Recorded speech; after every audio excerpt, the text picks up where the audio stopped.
my friends, John LaRuffa here with another Unbiased unboxing, and in this video we're going to be taking a look at a board game with no name.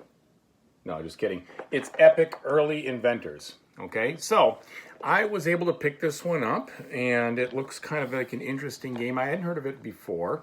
So it's by Real Grind Games, 1 to 4 players. Let's see what's inside of this bad boy right now. So to start off, this is the first board game I've ever purchased that has not had the title on the front. The guys liked their cover out so much, they decided they had to put it on the side. So, okay. The cover art is quite pleasant, I'll give you that. When we take a look at the back, it kind of shows a little bit about the game and play, which I always like, and gives you kind of the information on the bottom, really clear. All right, let's take a look at what's actually inside this bad boy. It tells you also the contents, which is nice. You know me, I need to count my contents just in case.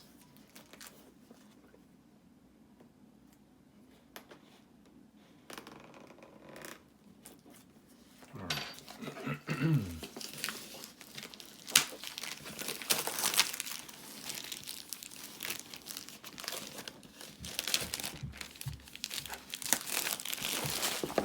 Okay, so the box has a nice matte finish. Let's go ahead and see what's inside. Oh, ooh, interesting. Regular cardboard, not even gray. It looks gray on this, but it's definitely brown. So that's a first. We've got a setup sheet here.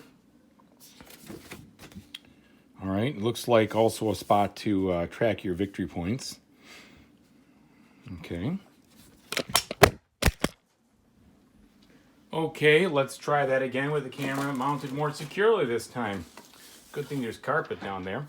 All right, so rule book, nice and large. The front has the illustration on it. You got a list of your components, and looks like it kind of gets into the gameplay.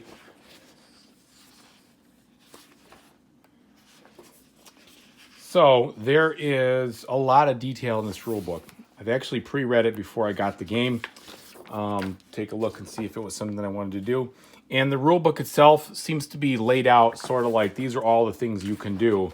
We'll find out how easy or not easy it is to learn the game from that. They did have an example of how to actually do a turn in here, which is good.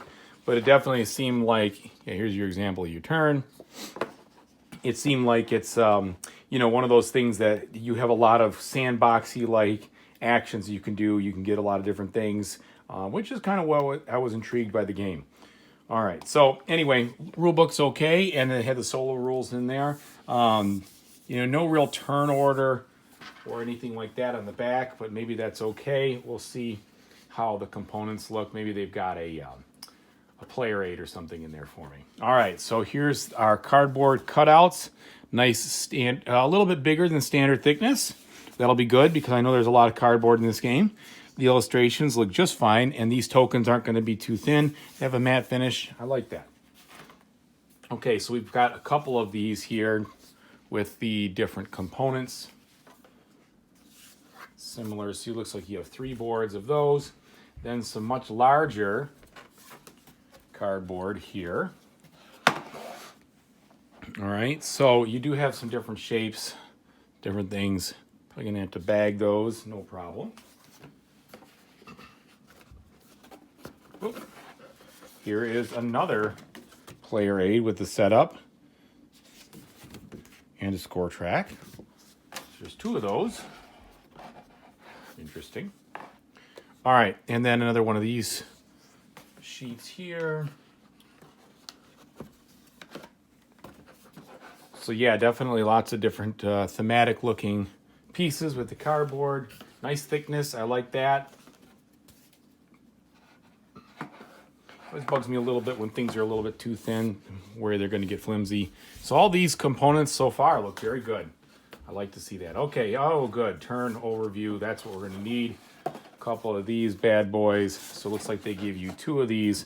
They tell you, you know, what you're doing, how you're doing it. That's going to be very helpful. I think this is going to be one of those games where you're just going to have to spend some time with it to learn what and how, and then you'll figure out the why after a couple of plays, most likely. All right, so far I like the artwork. I like the components. Again, that nice thickness there, I appreciate that. That's good news. Now here comes the tiles for the map. Same thickness. So none of these are glossy. They all have that matte finish, which is going to be fine. Probably help a little bit because then hopefully on the table they won't be reflecting, and they'll be easier to see and identify, since so much of this has to do with what things look like played out. So I think that's probably a good choice. Yeah, as you can see, all these map tiles have really good illustrations on them. They're clean. They tell you what they're doing. So I like that. And I like, even still, there's a lot of functional discussion of what's going on. I like the fact that the artwork is pleasant because, good curb appeal for a board game is important to me. I'm just that shallow, I guess. All right. I don't know what this is. Economies of Destruction, eh?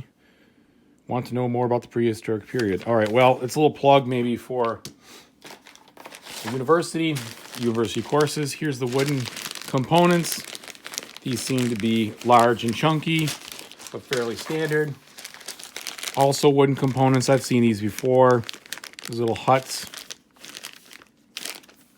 And then the inside of the box with the player aid illustration there. So overall, I like what I see here. Components look good. I hope that this shows you what you get in the box. Again, my name is John LaRuffa. This has been an Unbiased Unboxing, and please consider liking and subscribing to my videos because it makes me happy, and we all could use a little more happiness in these days. All right, everybody, take care. Happy gaming. I will say one more thing that it just dawned on me. With all these components, which look very nice, it's a shame that they didn't include any bags or anything like that from a storage standpoint. That could have easily been solved with just a couple of bags. Again, I know that, most of us do have bags, a way to do it, but come on, you buy a game, you want to have the way to store it. Otherwise, this stuff just floats inside. So I'll figure something out, I'm sure, with bags or something like that. I don't necessarily need a big, internal box insert because those usually don't work as well as you think. But in this case, I don't know, may have been also a solution. Anyway, a little bit of a downgrade on that. They missed that key opportunity. I'm sure it was because of cost saves, but how much could bags really cost? All right, that's it. That's my only real gripe about the components. Everything else looks pretty good. Take it easy, everybody.